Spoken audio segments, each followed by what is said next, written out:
to Phillip Highlights. I'm Summer, and I'll be serving you the latest news of the week. Your news, our business. The S&P Global Flash Composite Purchasing Managers Output Index decreased 2.2 points to 47.3. Readings below 50 indicate contractions. A measure of business activities as service providers slipped to 46.6 in this month, marking the second worst reading since May 2020. The decline is mostly due to weak client demand, rising interest rates, and stubborn inflations, based on the report. The European Central Bank is priming another hefty hike in interest rate this week as the attention increasingly switches to how high it will eventually push. A second straight three-quarter point increase was announced, bringing the deposit rate to 1.5%.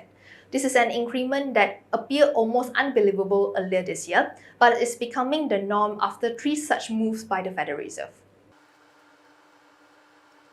The China market meltdown following the reshuffle, which highlighted Xi Jinping's unquestioned grips over the ruling party, shows deep disappointment over a likely continuation of policy stake on COVID-0 and state-driven companies.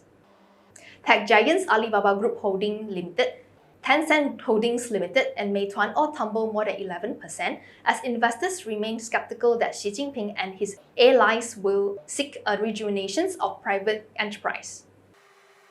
India's economy faces risks from the external sector, flagging that foreign capital inflows could be hurt as the Fed tightens monetary policy, and concern about elevated global energy prices cloud the near-term outlook.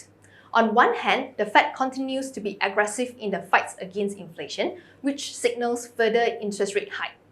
On the other hand, an unfavorable global economic outlook is bound to moderate the growth of exports, affecting the country's trade balance.